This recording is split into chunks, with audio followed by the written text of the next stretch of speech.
Don't forget to subscribe my channel. Hang Duk Mana.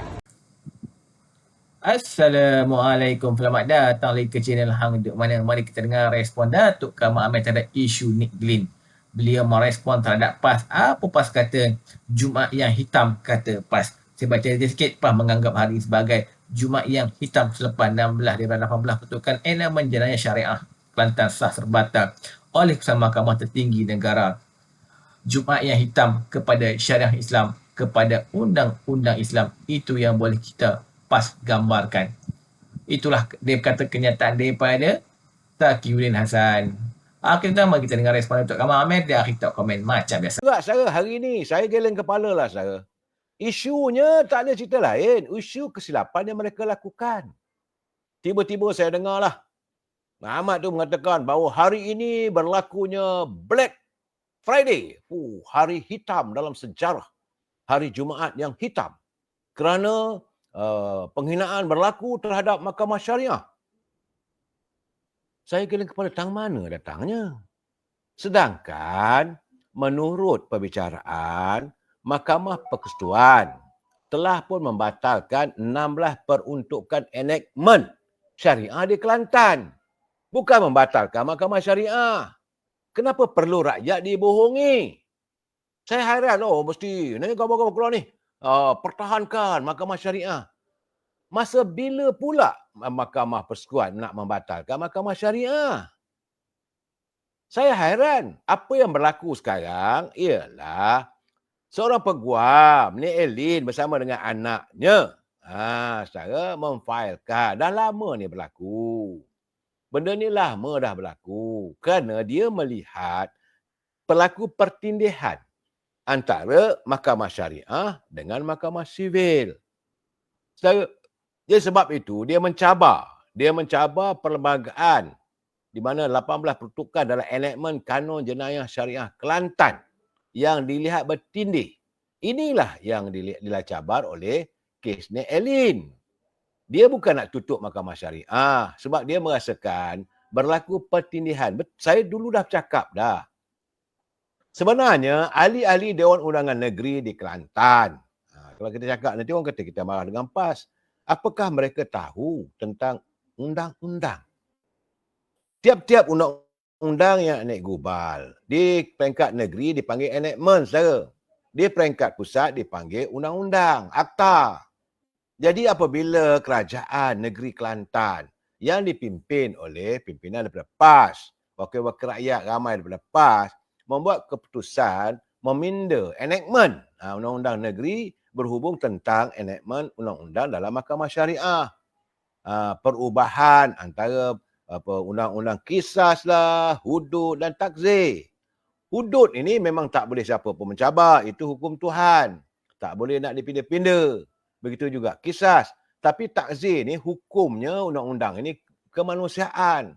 Dan apabila kerajaan negeri Kelantan membuat enactment, ini juga banyak negeri lain juga berlaku. Saya harap ini dapat dijadikan satu kehendak atau satu pegangan. Ini gambar ni jangan dianggap sebagai kita nak merendahkan martabat Mahkamah Syariah. Tidak. Tapi apa yang berlaku, apa yang dilakukan oleh Nick Glynn, sebab dia melihat hukum yang digunakan ataupun yang dijatuhkan oleh di bawah enactment kerajaan yang Mahkamah Syariah Negeri di Kelantan khususnya, dan juga Selangor itu dah selesai dah. Dia dilihat lebih rendah daripada hukum Mahkamah Sivil. Orang bukan Islam, dia tidak akan dibicarakan di bawah enactment undang-undang syariah. Bukan Islam tak akanlah dibicarakan di Mahkamah Syariah. Jadi yang dibicarakan hanya umat Islam. Okey. Kemudian kalau yang bukan Islam, dia dibicarakan di Mahkamah Sivil. Daripada 18 kes itu terdapat 16 kes yang dilihat hukuman di bawah undang-undang Mahkamah Syariah lebih rendah daripada undang-undang sivil, akta ataupun undang-undang negara di bawah perlembagaan. Itu sebagai contoh lah saudara. Saya tidak mendalami, tetapi contoh. Kalau Mahkamah Persekutuan, Mahkamah Tertinggi, Mahkamah Rendah, Mahkamah Seksyen, saudara menjatuhkan hukum seorang tu faktor lah saya katakan.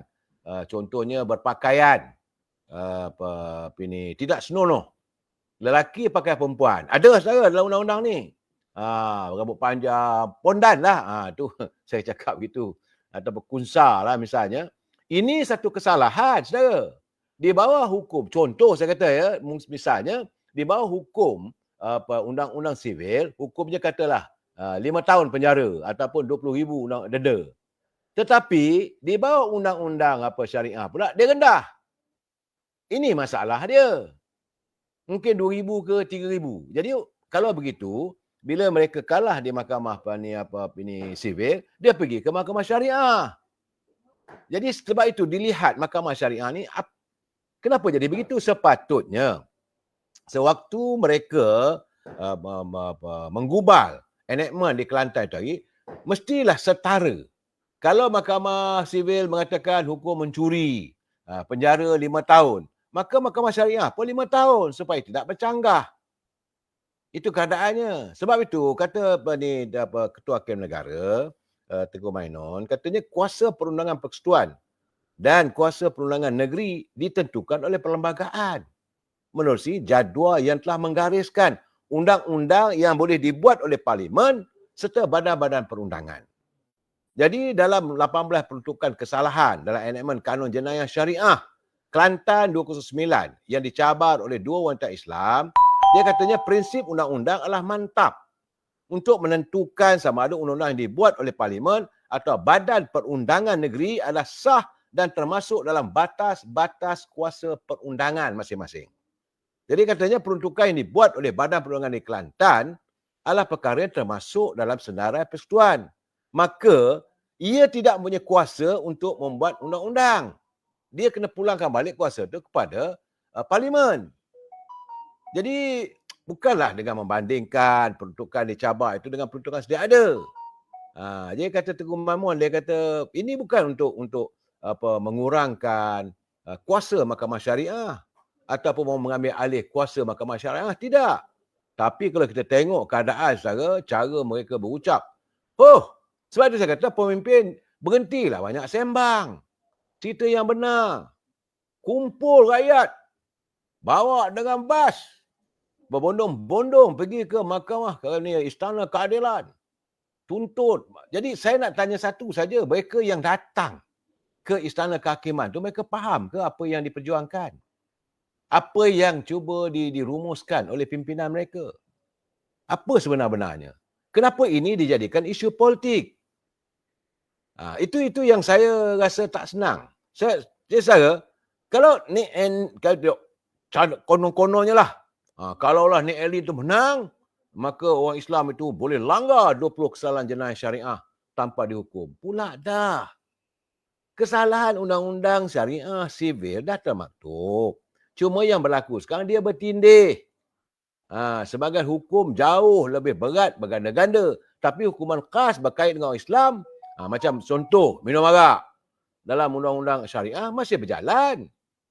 Kalau ia tak ada, yang tidak ada adalah hukuman mahkamah sivil dalam mahkamah syariah berjalan. Contoh lagi macam berjudi. Mana-mana dapati berjudi di Genting Highland. Jadi mahkamah syariah Bentong akan mengadili. Sebab ini khusus untuk orang Islam. Tak boleh dibawa ke mahkamah sivil. Ya, akan dijawab. Saya tengok, saya cuma satu je. Adakah mereka yang datang, yang dibawa, dipunggah dengan bas begitu punya ramai, faham, tahu apa yang diperjuangkan? Ini persoalannya, saudara. Tapi bercakap sedaplah, pumpang. Sebab itu saya katakan, pemimpin ni jangan banyak sembang lah, saudara. Kemudian, kononnya, Nik Ali ini mencabar mahkamah syariah. Ia bukan cabar-mencabar, saudara. Tapi yang dicabar oleh Nik Ali adalah bidang kuasa Dewan Undangan Negeri Kelantan. Membuat undang-undang yang melebihi kuasa daripada yang diperuntukkan oleh perlembagaan. Undang-undang yang paling tingginya di parlimen. Tiba-tiba mengatasi kuasa parlimen. Sebab contoh saya kata tadilah, kalau orang tu mencuri, Dalam hukum takzir, hukum mahkamah syariah mungkin 3,000 denda atau penjara 2 tahun. Tapi hukum di mahkamah sivil lain. Itu keadaan saya. Kemudian kononnya lah. Ini sembang dia orang. Saya tengok. Kononnya kalaulah Nik Ali ni menang dalam tuntutan di mahkamah tinggi, maka mahkamah syariah akan berkubur. Ini yang saya kata sembang ni. Ini yang saya katakan dia orang ni betul ke dia orang ikhlas dalam perjuangan? Masa bila pula mahkamah syariah nak berkubur? Mahkamah syariah dengan sekuasanya. Asalkan undang-undang yang digubal di peringkat enactment kerajaan negeri. Memang kita akur. Sesuatu yang menyentuh soal hukum agama Islam di bawah undang-undang agama Islam tertakluk pada kuasa raja. Konon ceritalah Hamzah Zainuddin, dengar ini sedang mengutus surat nak menghadap Agung, nak menghadap Sultan Selangor untuk membincangkan soal pencerobohan, soal-soal mahkamah syariah ni lah. Saya kata, apa benda lah dia orang buat ni? Petua ada pula tu berucap tadi tu. Hari ini apabila mahkamah tinggi memutuskan 16 seksyen dan tak boleh terpakai dalam enactment mahkamah syariah, ini adalah merupakan hari hitam bagi mahkamah syariah. Yang sebenar-benar saudara, apa tindakan Nik Ali ni dibuat zaman dia orang lagi. Kalaulah mereka nak gunakan kuasa politik kononnya, sebab mereka sekarang membuat tomahan bahawa kerajaan pimpinan Sultan Anwar Ibrahim lah yang meluluskan benda tu, sedangkan Sultan Anwar Ibrahim kata dia tak campur tangan pun. Kalau mereka kata boleh campur tangan waktu mereka berkuasa lagi, kenapa tak diputuskan waktu itu? Petua ada pula mengatakan bahawa undang-undang syariah dicabar bila kuasa orang politik Islam itu dalam keadaan lemah. Tang mana logikanya? Sebab itu saya kata, berhentilah sembang orang politik ni. Saya rasa lah, saya melihat bahawa kes ini seolah dikatakan mencabar syariat, kerana soal imuniti orang Islam. Jadi kerana itu wajib jihad pula dah. Akhirnya rakyat yang dipergunakan. Sebab itu saya kata tadi, apakah mereka yang dipunggah guna bas pergi ke Istana Kehakiman di Putrajaya tu, mereka tahu apa tuntutannya? Apakah setiap seorang daripada mereka faham isu apa sebenarnya? Sedangkan mereka ini digunakan untuk tujuan politik. Itu keadaannya, saudara. Memanglah tuduhan bahawa kerajaan Madani ini lambat bertindak dalam menubuhkan jawatan kuasa. Lepas tu kata bahawa Nik Ali ini pada tahun 2022 file petition ketika parlimen dah dibubarkan. Sedangkan sebenarnya pada tahun 2021 lagi dah ada, saudara. Kes ni bermula pada 25 bulan 5 22. Nik Ali filekan notis usul. Pada 30 bulan 9 22 Mahkamah Persekutuan benarkan ini dibawa ke mahkamah. Jadi lihat macam mana kes Iki Putra tahun 2021. Siapa yang ada dalam kerajaan waktu itu? Jadi begitulah, saudara. Lepas satu-satu, mereka cuma menggunakan ini sebagai isu politik. Akhirnya rakyat yang terpedaya. Sebab itu saya kata, berhentilah. Jangan banyak sembang. Buat kerja elok-elok. Santuni umat Islam. Beri kesedaran pada mereka. Ini bagi saya satu saja. Mengaku. Kalau dah silap, mengaku kesilapan. Tak ada masalah. Pindah balik. Dewan Undangan Negeri di Kelantan bersidang semula. Maka kita meminda akta-akta di mana selaras dengan akta perlembagaan persekutuan. Mudah aja. Kenapa nak dijadikan ini sebagai isu politik? Konon-kononnya kerajaan Madani ini nak menjatuhkan martabat mahkamah syariah. Saya fikir benda-benda beginilah sembang kosong. Ini sembang yang tak betul. Yang boleh mengadu dombakan rakyat. Aduh, saya tak tahulah saya, tuan. Ni Syukri dia kata dulu kini dan selamanya wala sakau tetap menjilat tuan besarnya. Tak tahulah saya.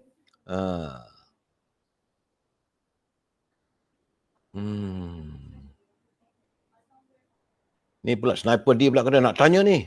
Nak tanya bawah DAP, mengapakah negeri lain tak dibuat? Soalnya sekarang ini merupakan presiden. Mula-mula dah berlaku di Selangor, kemudian di Kelantan. Dan sewajarnya kerajaan negeri yang lain buat. Lakukan perubahan. Sesuatu yang menyentuh soal agama Islam kena mendapat restu daripada Sultan.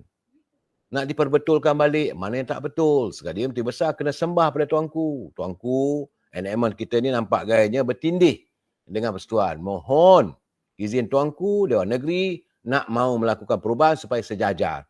Tak ada masalah. Benda yang kecil tak perlu diperbesar-besarkan. Itu saja saya. Bukan dijadikan sebagai satu isu politik seolah dunia dah nak kiamat dah saya. Sebab itu saya nak baca kenyataan daripada Menteri Hal Agama iaitu Senator Datuk Seri Setia Dr. Haji Mat Naim. Dia kata Jabatan Perdana Menteri Hal Agama Islam mengambil maklum keputusan Mahkamah Persetujuan terhadap kes Nik Elin Zurina binti Nik Abdul Rashid dan satu lagi sebagai tindakan segera. Jadi katanya pihaknya selaku menteri telah mengarahkan Jabatan Kemajuan Islam Malaysia JAKIM bersama Jabatan Kehakiman Syariah Malaysia berusaha segera mendapatkan alasan penghakiman bertulis bagi kes ini untuk tujuan kajian dan perancangan selanjutnya. Jabatan Perdana Menteri Hak Agama Islam ingin menegaskan bahawa kedudukan Mahkamah Syariah di Malaysia adalah kekal utuh dengan jaminan kedudukannya sebagaimana dinyatakan jelas di dalam perlembagaan. Jadi justru itu, selaras dengan kajian atas alasan penghakiman kes ini tadi, yang akan segera dijalankan, perancangan-perancangan lanjut akan dilakukan bagi memastikan agenda penambahbaikan dan pemerkasaan Mahkamah Syariah akan terus berjalan di negara ini. Jadi beberapa penyesuaian terhadap pelan dan rancangan sedia ada juga akan dilaksanakan selaras dengan keputusan kes ini. Segala ruang dan peluang yang wujud untuk pemerkasaan Mahkamah Syariah akan dilaksanakan. Ini kenyataan daripada Menteri Jabatan Perdana Menteri Hak Ehwal Agama. Sebab itu katanya saya akan segera memohon perkenan untuk menghadap ke bawah Duli Yang Maha Mulia Seri Paduka Baginda Pertuan Agong Sultan Ibrahim dan Duli Yang Maha Mulia Sultan Nazrin Muazziddin Shah Ibni Almarhum Sultan Azlan Muhabidin Shah Timbalan Pertuan Agong untuk menyembah maklum akan hal keputusan mahkamah hari ini. Itu cara orangnya saudara. Ada Tomah Dinahnya. Bukan main langgar je. This today is the black day, Black Friday lah. Kemudian katanya, saya juga akan segera memohon untuk menghadap Duli Yang Maha Mulia Sultan Selangor selaku pengerusi Majlis Kebangsaan bagi hal ehwal agama Islam Malaysia dan Duli Yang Maha Mulia Raja-Raja Melayu untuk menyembah maklum perkara yang berkaitan. Itu cara dia. Bukan maki hamun seganah sana, seganah sini. Dia juga akan segera memanggil semua pemegang taruh yang berkaitan, semua pihak yang terlibat dalam Mahkamah Syariah untuk sama-sama berbincang dan menilai langkah pemerkasaan seterusnya bagi Mahkamah Syariah. Jika terdapat keperluan melakukan apa-apa pindaan atau reformasi undang-undang, maka ia akan segera dilakukan. Jawatan Kuasa Khas mengkaji kompetensi Dewan Perundangan Negeri untuk mengubal undang-undang Islam yang dipromosikan oleh Yang Amat Bahagia Tun Datuk Seri Zaki bin Tun Azmi, itu mantan Ketua Hakim Negara, akan mengkaji isu-isu yang berkaitan dengan kompetensi Dewan Undangan Negeri serta bidang kuasa Mahkamah Syariah sebagaimana yang diperuntukkan di bawah butiran 1, senarai 2, senarai negeri, jadual ke-9, Perlembagaan Persekutuan. Itu kenyataan yang jelas. Bukan maki hamun kerajaan. Jadi kata Menteri itu tadi, hasil kajian, pandangan dan syur yang dicadangkan oleh Jabatan Kuasa Khas ini akan dibentangkan dalam Majlis Kebangsaan Hal Ehwal Agama Islam Malaysia dan Majlis Raja-Raja Melayu. Semua pihak adalah diseru untuk bertenang serta tidak melakukan apa-apa provokasi yang boleh mengundang kepada keresahan awam. Akhirnya Jabatan Perdana Menteri Hak Ehwal Agama Islam memberi jaminan kepada seluruh umat Islam bahawa Mahkamah Syariah akan kekal dan terus terjamin kewujudannya selaras dengan peruntukan Perlembagaan Persekutuan. Itu cerita dia, saudara. Cerita isu ni dah berlarutan, bertahun dah. Sebelum pilihan raya di Kemaman tu hari, dia punggah begitu ramai rakyat. Dengan bas pergi semayang apa nama dia panggil, semayang hajat lah. Minta supaya keadaan begitu ini, maka dimaki hamun lah Nik Elin ni. Tapi sebenarnya yang dimaki hamun Nik Elin tu pun mereka kawan rapat. Ni semua bagi saya, saudara, tak lebih daripada sandiwara politik. Sebab itu saya katakan supaya mereka ni berhentilah dari sembang yang bukan-bukan. Rakyat dikumpul tengok, saudara. Berpanas. Soalnya, daripada gambar-gambar ramai begitu, apakah, saya nak tanya, semua tu faham isunya? Apakah mereka tahu isu apa yang diperjuangkan? Selain daripada kehendak acuan daripada pemimpin-pemimpin politik. Matlamat mereka tidak lain tidak bukan hanyalah isu politik. Apa saja sekarang ni, semua dijadikan isu politik, saudara.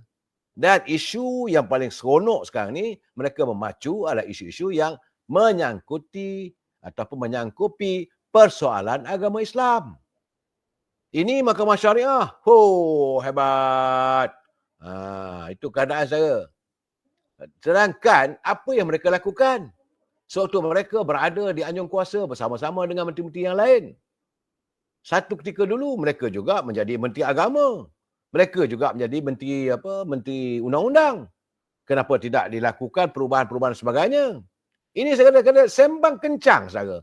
Gambar jelas membuktikan mereka rapat dengan Nik Elin. Tapi demi lestari politik, kutukan berapi-rapi lah. Saya tak senang bila mengatakan bahawa hari ini adalah hari Jumaat yang hitam.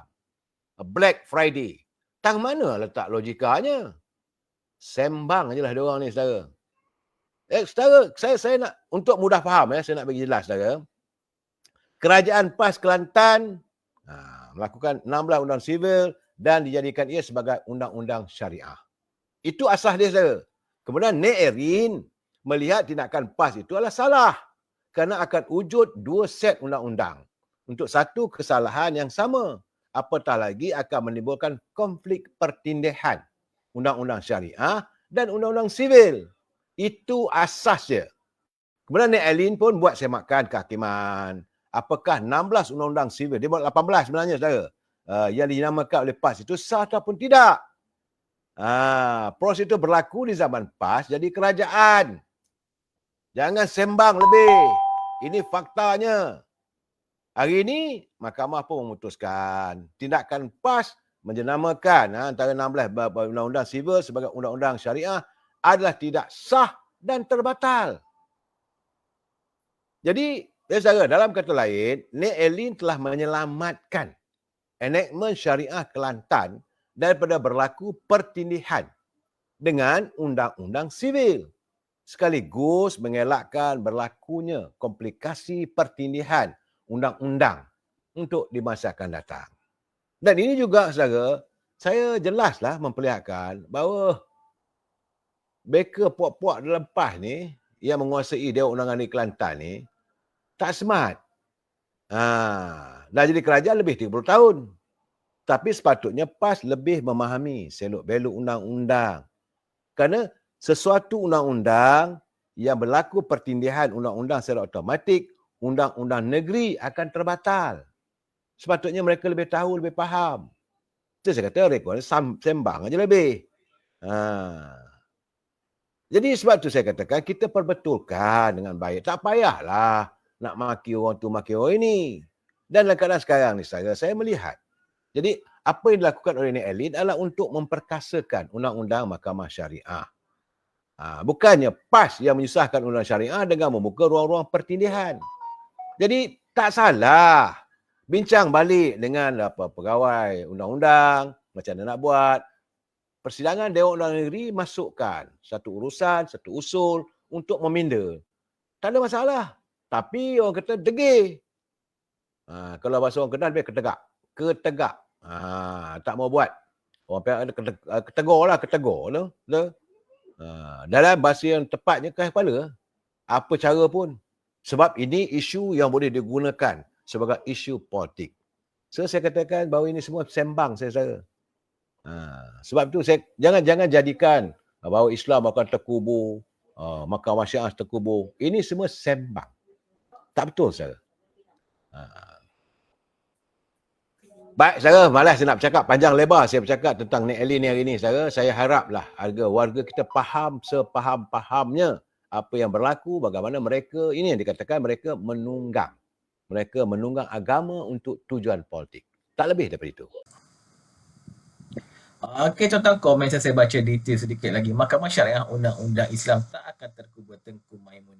Kes dua wanita Islam yang mencabar isu perlembagaan bagi membatalkan 18 pertukaran kesalahan di bawah Kanun Jenayah Syariah Kelantan 299 tiada kena mengena dengan kedudukan Islam atau Mahkamah Syariah Negara ini. Ketua Hakim Negara Tengku Maimun Tuan Mat yang mengetuai panel 9 anggota Mahkamah Persatuan hari ini berkata isu yang diputuskan isu ialah sama ada Badan Perlindungan Negeri Kelantan membuat peruntukan terbabit mengikut batasan ditentukan oleh Perlembagaan Persatuan atau sebaliknya. Okey tuan-tuan, mari terus menyokong kerjaan Perbualan dan PMN Ibrahim. Assalamualaikum.